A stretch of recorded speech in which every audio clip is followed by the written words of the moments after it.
This video is part of a series on experiences of the Enneagram from the 27 subtypes. I'm aiming to interview people of each subtype, so you get to hear and experience what those different voices and life experiences sound like.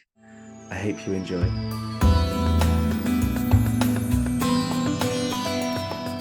Hi Molly, thank you for taking the time to share with us today. Can you share with us your Enneagram type, the country that you live in, your subtype and instinctual sequence? Sure. Hi, Matt. My name's Molly Knudsen-Keller. I live in Olympia, Washington, and I am a self-preservation two with social a close second, and then last in my sequence is sexual or one-to-one. Thank you, Molly. When it comes to the Enneagram, when did you first hear about it? I first heard about it in seminary years and years ago, like 30 years ago, and I didn't pick up any interest in it then. And then about 8 years ago, one of my friends was going through some trainings, and I got curious about it and then put it on the back burner until about 4 years ago when I was transitioning careers into coaching. And my coach was an Enneagram trained professional. And so I got really curious then, and then have done continued deep diving into the Enneagram world. Okay, thanks for sharing that. Just out of interest, when the Enneagram first came along your path, what was your thought process in terms of when it came along? Was it something that you just thought was a bit spooky, or um, not to be trusted? Like, what was that reason for not taking it up at that point? Yeah, that's a good question. I was in I think it just seemed a little confusing. Okay, It, yeah, not spooky. I wasn't scared of it. I was just like, oh, that sounds interesting, but a little too complicated right now for me. okay. And just out of interest, what was the material? Do you remember like what the teacher or the teaching was that came along? Was it Richard Rohr I at that point? believe, yeah, yes, that's what it was. Okay, Yeah, okay, and it just seemed a little bit just seemed a bit confusing. I think I'm guessing I probably had a bunch of other stuff going on as far as Sure. academically and Yeah. working and in my bandwidth. And so I didn't, it probably wasn't a have to. And so Sure. it didn't get picked up. My partner, who we were in seminary together, he remembers reading that book more than Okay. I do. So it's kind of curious that way. Okay. Thank you, Molly. So, in the last 4 years, when it seems to have really sort of taken off for you, what's been your sort of general experience with the Enneagram maybe these last 4 years? Um, well, when I was transitioning careers into coaching, I knew I wanted to do some further education and training. And so I had a coach who I thought, if I'm going into coaching, I should probably, have a coach, see what that's like. So I started working with a coach, and then one of my really good friends is a therapist, and she was also deep diving into the Enneagram through the CP Enneagram Academy. And so those two people were talking to me about the Enneagram, and I thought, this is a divine coincidence. I'm going to look into it a little further. And so I signed up and went through the Deep Coaching Institute's year long program, presence based and Enneagram coaching. Mm. And that's how I got really involved with it. Okay. Brilliant. So it was through two friends Hmm. that you became like really interested. So were you going to transition to become a coach before deciding you were going to focus on the Enneagram? I did. I did. Okay. I didn't know. I actually was going to transition to become a therapist. Oh wow. And Okay. Yeah. then I started actually graduate school, and I, applied, got accepted, went through all the stuff. By the way, good job, college students, figuring out how to work all those platforms. But I started. graduate school, and I went to one class and I was like, "Oh, I don't want to be here. No, this is not what I want to do." And then Oh, I quit, and then I realized, "Oh, it is coaching that I want to do." It mm, that's that's where I can really live into this deeper one-on-one relationship with people and help with transformation. And so how that was to happen, perhaps it's being a self-pres too. I wanted to get as much knowledge and confidence as possible. So I was seeking out a professional program to teach me how to how to do it. And then that's when the Enneagram came as a way that I could focus my learning. mm, That makes brilliant. sense. Yeah, it And it does. was Yeah, awesome. It was so great. It yeah. has been. Thank you for sharing that, Molly. Yeah, because for anyone that's working as a therapist, as a coach, a spiritual director, and many other professions as well, the Enneagram is such a wonderful a tool, isn't it, to use in these professions? It is. It's so great. Yeah. And, Yeah. I mean, we'll probably get into this in a little bit, but I find like the balance of the personal exploration with my professional work, they go hand in hand. The deeper I go, the deeper I can go and walk with and accompany clients. It's just, it's a practice. We're practicing together. We're in it Mm, together. yeah. I love that, Molly. Yeah, and I'm coming to a place, a realization of that place as well. Like the more real I am with myself, the more real I can be with with the people I work with. Like you say, I've once heard it said we can't lead anybody where we haven't been ourselves.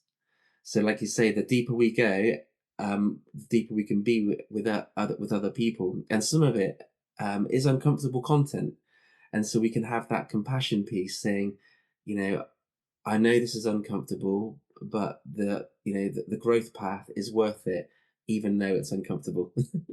Yeah, clearly. Right. Yeah, And and that it will pass. It won't stay forever, you know? It's yeah, it's a process. I'm doing this because it's like the holding space. I yeah. I love that. In what ways would you say the Enneagram has most specifically been helpful to you over these last years? oh, well, um, with my own self-awareness Okay. and tapping into my three centers, the body, that the Enneagram really fosters those three centers of intelligence and alignment.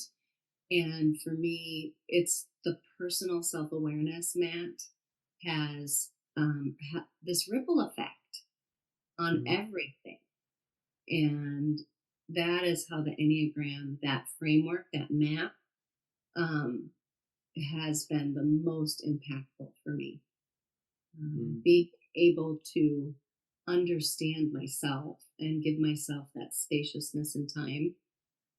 Because as yeah, a self preservation, too, everything is outward focused, everything. And yeah, so to realize my growth is to look inward, um, mm, is helpful. yeah. It's How? profound. Yeah. So how? So you've mentioned it's helped you to grow in like personal self awareness. How has that? Um, how have people that are really close to you? How have they? What kind of feedback have they given you? Um, and how have your relationships matured or changed as a result of the inner growth work that you're doing? Oh, that's such a good question, and it's kind of tender, actually. Okay. Um, so I have really had people reflect that I just seem happier and more grounded. For myself, I actually have lessened anxiety. Mm, Um, I'm I get anxious, but I don't live with the constant pulse. And my son is a student at University of Washington, and he was applying for the psychology program. And as he was writing the application, he put in there, watching my mom do her career change and her inner work has really impacted me. And Wow. so as he and I were talking, the more he fleshed that out, he wanted to be sensitive to me. And if I was going to be offended that he said that. And for me, it was one of the highest compliments because he has witnessed his parent do my hard inner work and become a healthier, more grounded person. And then he is taking that on and he's in therapy and inner work himself and going into psychology. And it just, I mean, it's really touching. Wow, Molly. What really strikes me in what you've just shared there is where the self-preservation to, as you said before, it's all about what's going on out here and wanting to, especially as a mother, like wanting to love and to give yourself and to serve and to make other people happy.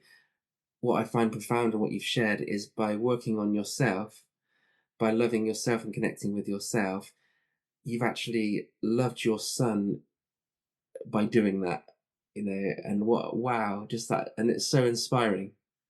Yeah. It is inspiring for my Mm, for my own continued growth work and commitment to it because it is a commitment, isn't it? It takes investment. yeah, And there's been so much investment in others that to invest in myself is a commitment now. Like there's mm, no going back. And I that love feels that. really great. That's a transformation. Yeah, absolutely. And so, since doing the inner growth work, you've said that you've become less anxious and more grounded. Um, what kind of things would you feel anxious about previously that you thought, that don't seem to be so anxiety provoking now? Well, that's a good question. Let me think about this. I would just kind of feel anxious about maybe it's all about relationships, and performance Okay. um, and so it would be um, kind of is everybody okay? Is this okay? This hum of okay, I'm gonna perform. I'm gonna and not perform, but I mean if I'm going to if I have to lead something, Mm, real anxiousness or and it's funny. I was just leading a really big retreat the other weekend and new for me, teaching the Enneagram. And as I was getting ready, Matt, I was like, wait, I'm not anxious. Wait, hang on. So, is something wrong? I'm not feeling it. But it's just um, kind of a calmness has happened mm, with understanding. Um, it's just loosened.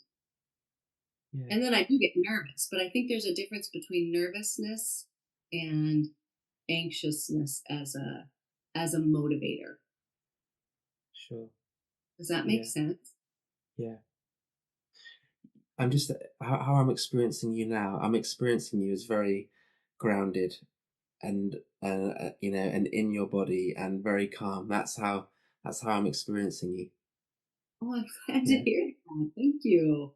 Yeah, I yeah. think there has been times when I maybe would have been like this, and like, Okay. okay, yeah, okay, and that kind of just sitting in my own chair Yeah. and leaning back is, I mean, it's just a physical move, right? But it keeps Mm. me in my own self. I And love listen, that. Yeah, yeah. I'm glad you mentioned that because I was going to ask you what have been and what are some of the practices that you have done or that you do to help you, you know, stay in that sort of grounded, uh, place. Oh, okay. Well, now I'll get just really transparent. I'm going to say a little bit embarrassing, but so really breathing. I mean, that's one of the first things, just that constant breathing. But I do regularly. actually press on my heart because this heart just leads. So it's kind of there's something about the physical pressure here that just makes me feel better, calmer, Okay. Yeah. and breathing and, imagining the gravity weighing me down, like the physical visualization. The other thing that I do, and this is the one that I get, is opening that heart and then really like hugging myself. And I even go, Yeah. oh, I love you, Molly. Like giving myself little hugs and kisses. Wow. I'm embarrassed saying that, but that's No, what I I love that. I love that, Molly. And like for a self-preservation too, for a heart type, for a two, the default is heart. My heart exists for everybody else. It doesn't exist for me. So by doing this, it's almost as like I need to keep, my heart for myself as well. I wanted to tell you one other thing that has been really powerful for me these days as a practice is to get on the floor, Mm, to physically sit on the floor regularly. Um, okay. I think that might be a two thing where looking up is outward, then I'm gone. But the grounding that comes from physically sitting on the floor has been just a physical reminder. It's an Okay. integral. Okay.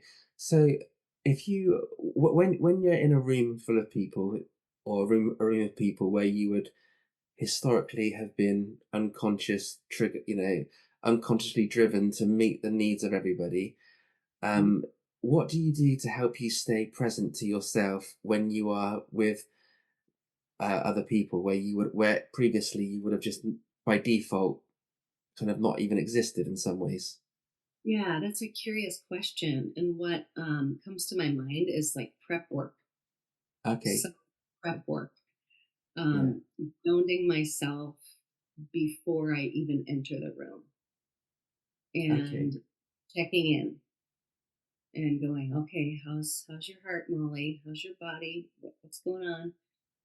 Breathing, and I often come up with like a mantra of what I words I want for each center. So Mm, like focused and clear, open and connected, grounded body, confident. okay. And so that it's the self check-in before I even enter the room. Okay. And so and that's what you usually do, going into different rooms. That's what I'm doing these days when I'm Yeah. conscious. Um, and if I'm conscious, when I haven't been, um, I mean, when you were just saying that before, it's like I just go in, well, just going in. Yeah. Um, and so I can stay with myself a little longer now and notice when I'm going outward. Mm, yeah. Brilliant, Molly. Great work. Um, so I know that you're also a Christian. What's been your experience with the Enneagram as a Christian? What's that kind of journey been like for you? Um, Well, I mean, I think they go so well together. It's such a great dynamic tool for anywhere, but especially in Christianity, as far as generating compassion for oneself and for others, just helping understand someone else. But most personally and importantly for myself, the message in Christianity is one that just fits right in for a two, right? Yeah. Servants, love, selflessness, compassion. And so I don't know if I double down on that, um, but how I think that I see it now, the Enneagram as such a helpful tool is in the embodiment of ourselves, of Christ within, that Christ is here and present, not just seeing in the face of others, but really cultivating that practice of nurturing Christ within that is unique that flame, and that, the inner growth work for each type. Sometimes it's like, well, that doesn't seem that hard. A seven, I mean, a one can play more. What? I want to do that, but it's Yeah. work for each type. And for me as a self preservation too, my inner work, my growth work is to do self care and Mhm. self exploration, and that is, as a Christian, I think one of the priorities for us now, as a to have that as much um, as we look outward for the presence of the Spirit, that we look inward and know ourselves. Yeah. Absolutely. Yeah, I totally agree. Did that make sense, Matt? Yeah, it does make sense, especially around the subtype piece. How the different work, for another subtype that's like came out as a leader, a self-preservation 6 or self-preservation 2 stepping into their power and stepping into leadership. It's like that's no big deal because it's my, I'm doing that all the time as another subtype, but for us it's hard work. It's hard work. It's really hard work. Yeah. Yeah. And it's important work.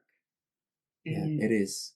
Yeah. it there's a quote by this teacher, David G, and he says, transforming the world by transforming yourself.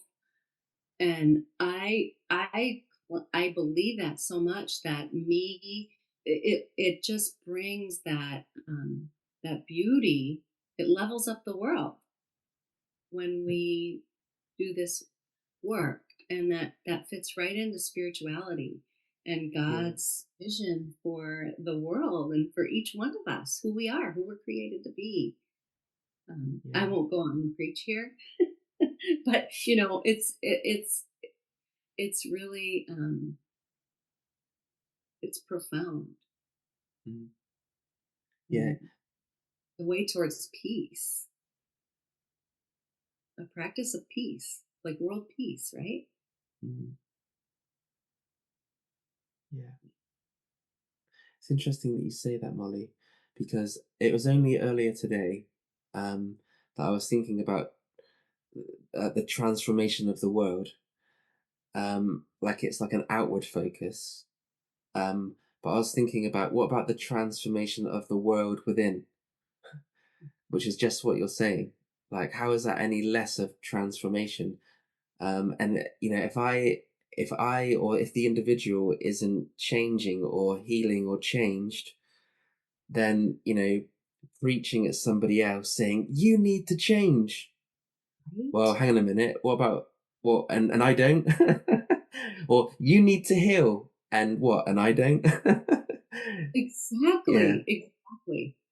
Or yeah, like solving any issue, we go outward first. Like how can we fill in the blank? Well, it starts with knowing what's going on inside. That will serve the world so much more than just acting unconsciously. Mm. Yeah. Yeah, Absolutely. love it. We're on the Yeah. same page. Exactly. Yeah. I love it, Molly. Yeah. So, what's been your experience of discovering your type 2? Like, how did you land on type 2? Oh, it's so funny. I mean, I've taken a lot of tests. I've taken a lot of Okay. Enneagram tests. My friend, who first was really deep into the Enneagram, had recommended a few tests. And so I always type top number as a two. Yeah. Um, but I really didn't want to be a two. I Okay. just did, which is always a good sign, right? That's um, and when I was in my first coaching certification, I wasn't aware of subtypes. And I had a Okay. lot of heightened family situations happening. It was COVID, and my father was living with us, and he just fell off the cliff into dementia. And Mm. so the self present me was so heightened that I really resonated with the type 6. So I lived for a long time as a type 6, about a year in through my program. And this is a funny story. On the last day, I had to do a final exit um, meeting test with my professor, a PhD in psychology, who was doing, kind of wrapping things up with me one on one. And I was still living as a 6, but I had just realized um, I think I'm a self preservation too. And so I Mm. came to that final meeting with her and I said, I just have to tell you, I've been a 6 this whole class, identified as a 6, but I really think I'm a 2. And she didn't skip a beat, Matt. She's like, "Oh, okay, great." And went on. She's like, "That makes a whole lot of sense." And so that whole idea of wherever we are, wherever we place ourselves on that tool, right, on the Enneagram, it will still serve us. It still serves us. And that served me to live as a 6 because I was still doing inner work. However, Mm. once I really landed as a 2, and especially a self preservation 2, then I've been able to just go deeper and deeper and deeper in my own awareness. But the gift that my professor gave me was she didn't um, criticize or judge or say it was wrong Mm. that I had been there. Um, Yeah. just said, "Oh, great, thanks for telling me that." And then she shifted because she knows the Enneagram.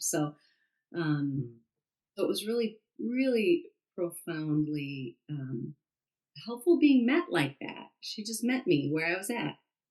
Yeah. No, I love that, Molly. And maybe, like you say, it was still inner growth work because you were exploring the genuine fear, and in therapy, exploring fear among other emotions is going to be extremely helpful. Especially if that's what you're experiencing, and as a self-preservation too, you'll know that, the self-preservation dominants tend to have more fear than the other subtypes, tend to be more in touch with it. And it's also really interesting how, as you'll know as well, the self-preservation 2 and self-preservation 6 are look-alike types. So it kind of, your experience, validates the fact that a self-preservation 2 can look like a self-preservation 6. Yeah, Yeah, thank you. Yeah, that's helpful yeah. because those look-alike types, it can be confusing. Yep. And that actually does speak to us having to know our own selves. Yeah. We are our own best expert, but we don't always know it No, of absolutely. who. So I heard I heard you mention that you did loads of different tests, which, by the way, so did I. So we've That's got that. all We bad. Yeah, we've got that in common. So And type 2 kept coming out on top for you, but you said, I don't want to be like the type 2. But at that point, you didn't know the subtypes.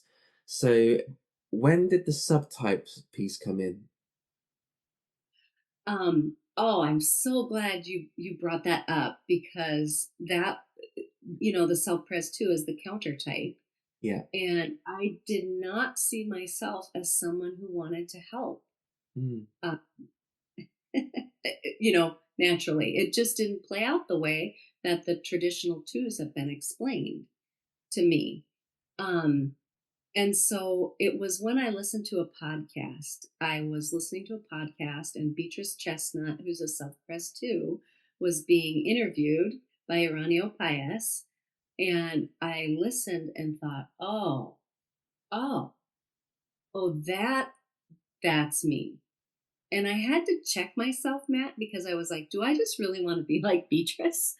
Is Uh-huh. that is that what's but because that can that can impact me. Um but it was so resonant with the subtype um in there that that it's clear now. I look back and go, how it's been at play my whole life. Yeah. Yeah. The subtypes are definitely the way forward. I'm so Well, grateful for being around his work. Yeah.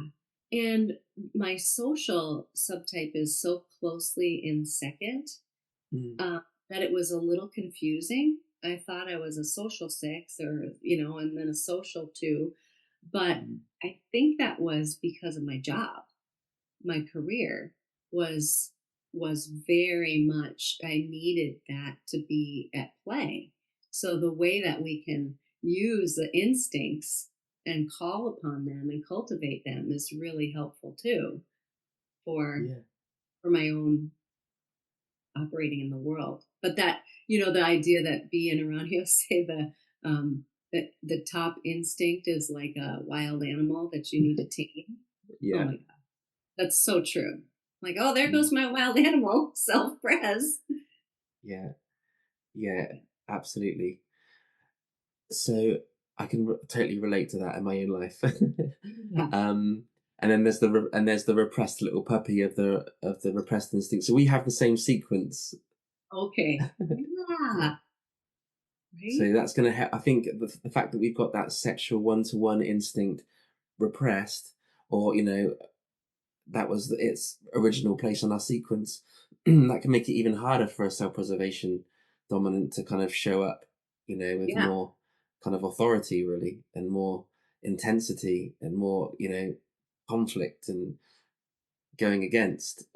And So it stepping makes into it, our power. yeah. Yeah. Yeah. That is What other types did you think you were? So you thought you were a type 2, considered type 6 for a while. Were there any other types or subtypes that you were thinking? I thought I might be a type 7. Okay.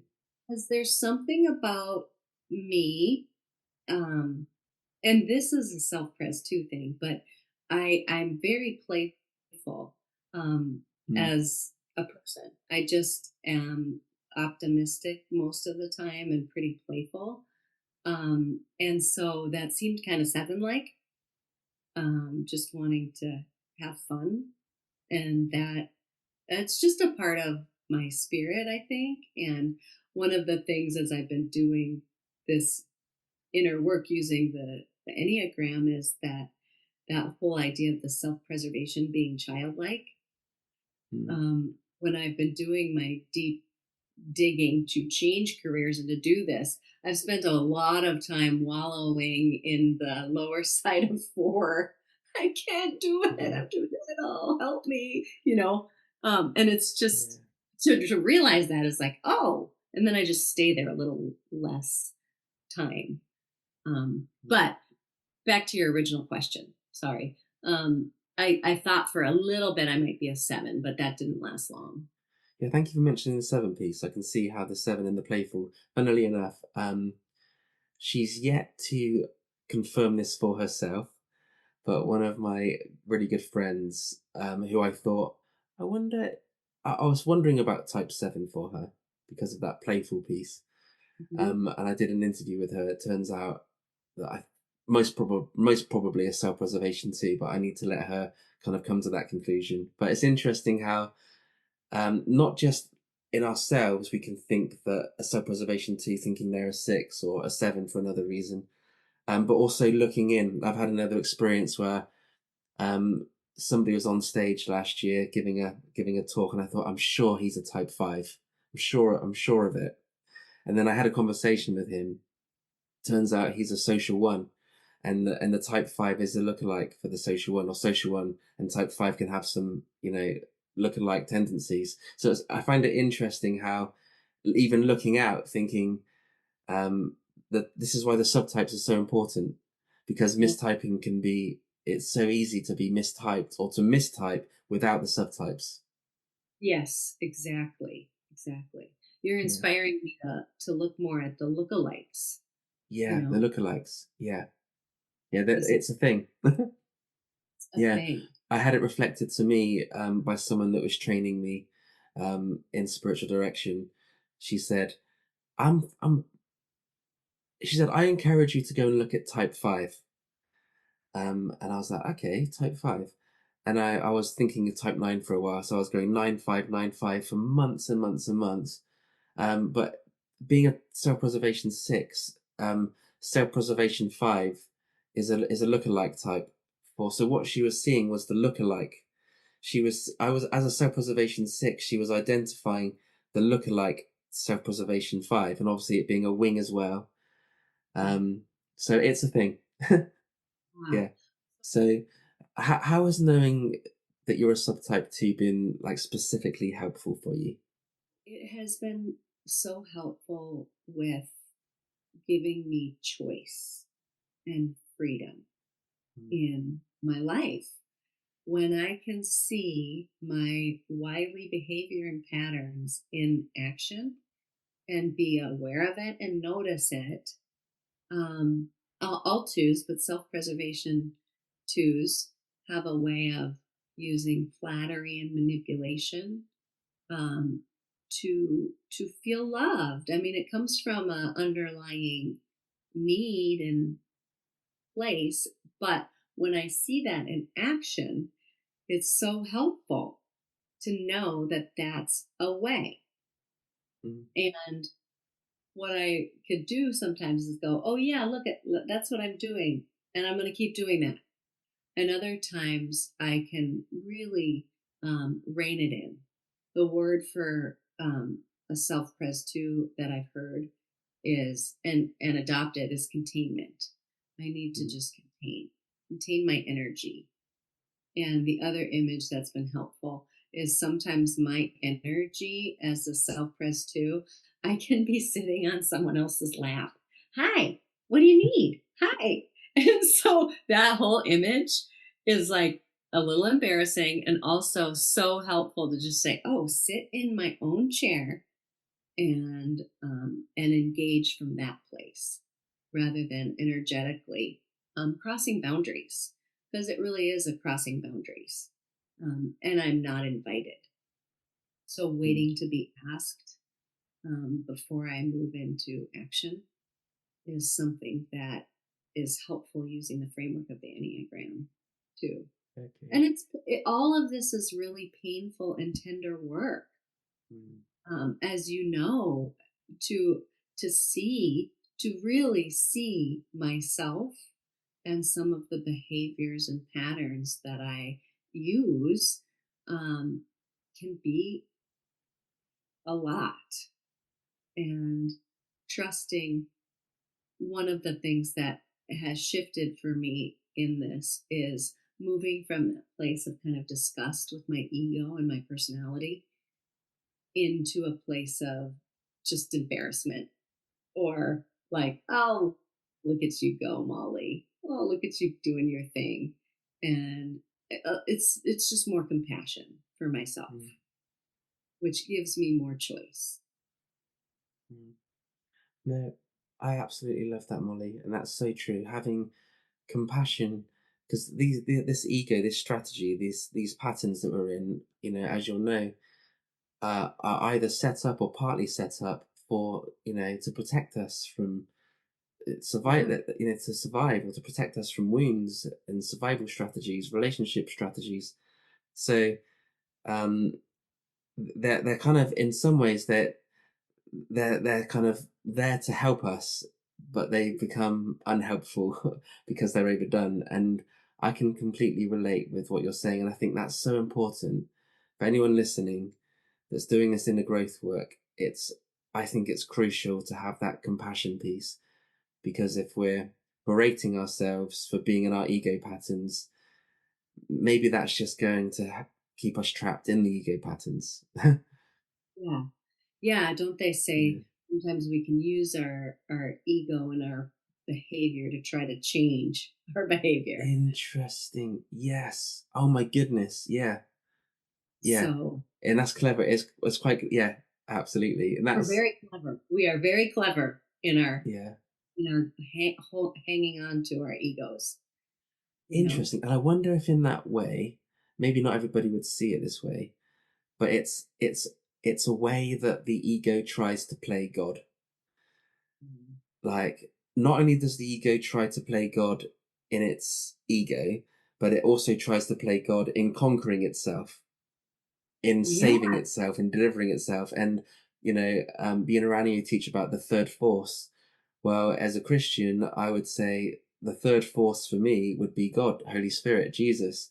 So inviting in that spiritual dimension, you know, that's going to be the thing um, that's going to really transform us. Yeah. The spiritual side of ourselves, the spiritual reality. Like, is it being around you that say people that develop spiritually but don't develop psychologically can become dangerous? And I would suggest that's even true within Christianity. um, and also, but on the flip side, people that develop psychologically but don't, invest and get curious and develop spiritually are missing out, because that psychological growth, as important as it is, and it really is important, can only take us so far. Right. Right. Yeah, Yeah. it's a Yeah. lifelong work. Well, and the whole idea of the third way, bringing in the spirit and God, is that uncovering the layers to get to our true essence, to the amazing um, person that we actually have been created to be. But the world has layered all this on, and so just peeling it back and having that support that we're not Mm, alone in it. You know, we're not yeah, alone. We're not alone as we uncover. yeah, and that's That's what why I I've find it. learned. Oh, Yeah, go ahead. I don't know if it's the same for you, Molly, but I find it so reassuring that I can be really into the Enneagram as a transformational tool, and a Christian who takes his relationship with God really seriously, um, and the Bible, and how the Enneagram scripture and my relationship with God, um, it's it's just really, I don't know, they just go together really well.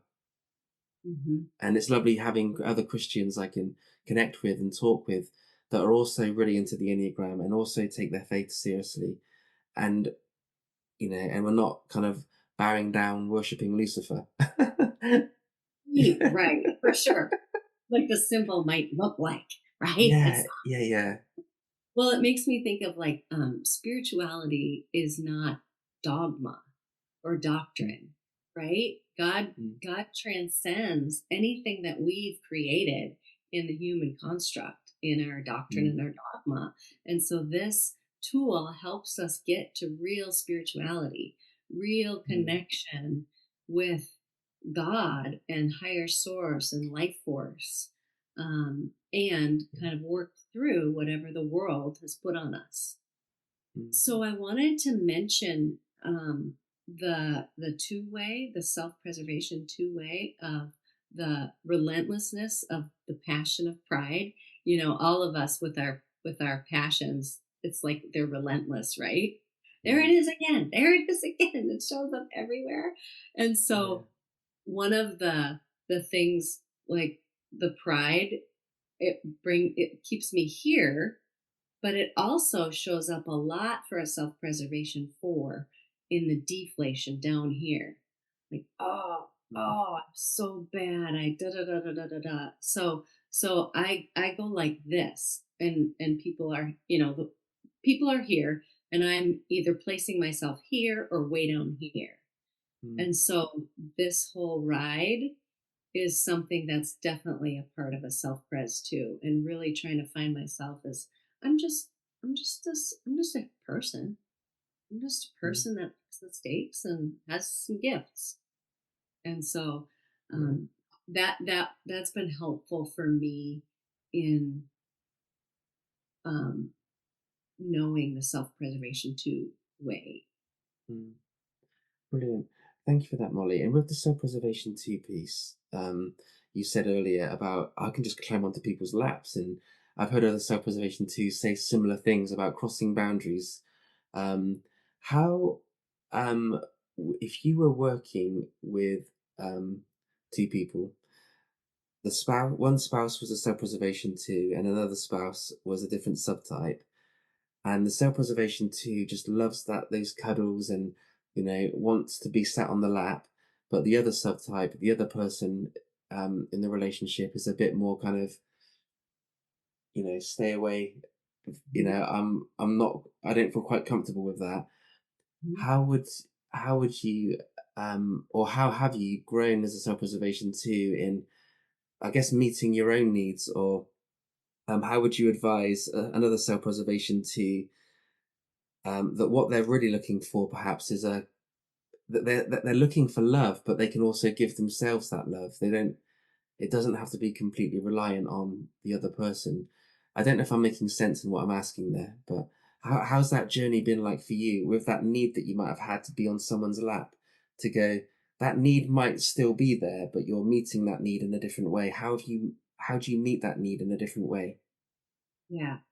I think I see exactly what you're saying. So, getting the feelings of love from someone else, like my partner, like hugs or whatever I might need. Yeah. Um, I have found that as I do this inner work, I need more time alone. I mean, Okay. I used to not even be able to have 10 minutes alone before I was calling someone, and now I crave alone time to Mm. journal, to meditate, to just do whatever I want, putz around the house. And so, to answer that question, one of the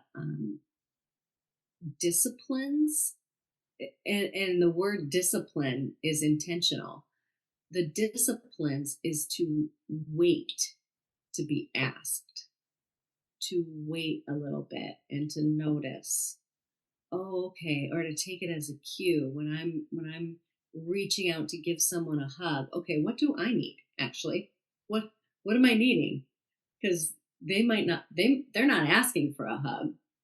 Um I Yeah. what do I need? Oh, okay. I just need to feel a little security. Or I need to feel like someone sees me. Or maybe I'm feeling a little scared about something. Um,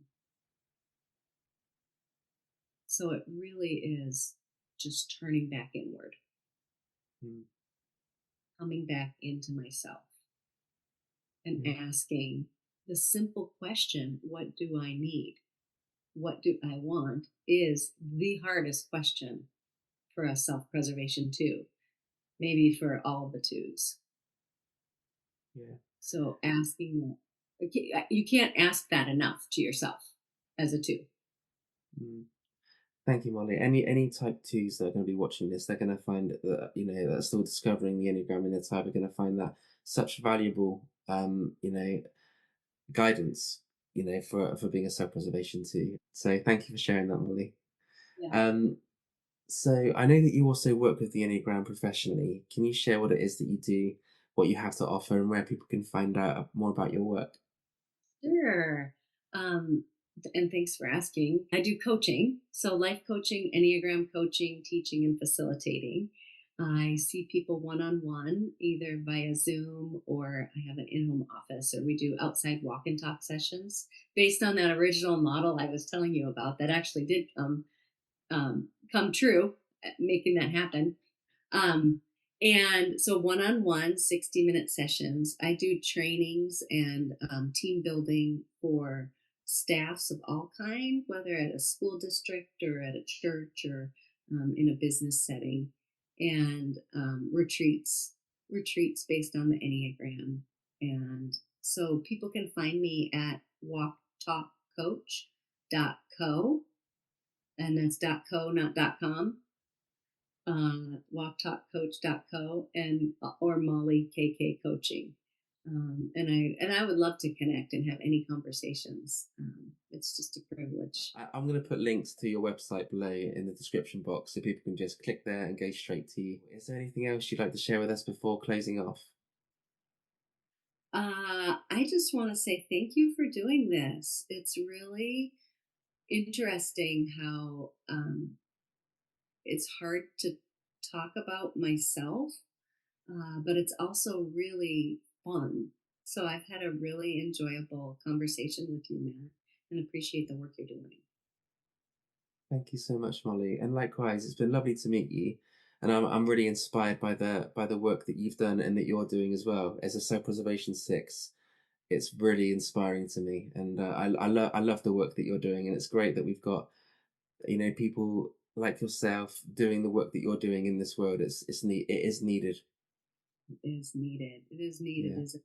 So yes, you too, the work you're doing. Let's keep going. We yeah, can we can keep checking in about our self-pres ways. that sounds good. Keep that dominant dog under control. Down, boy. Rein it in. Rein it Uh, bless you, in. Molly. Well, thank you so much for all that you've shared with us today, and I wish you all the best for the future. And I look forward to connecting with you again at some point. Yes, definitely. Thank you so much. Bye, Great. Molly.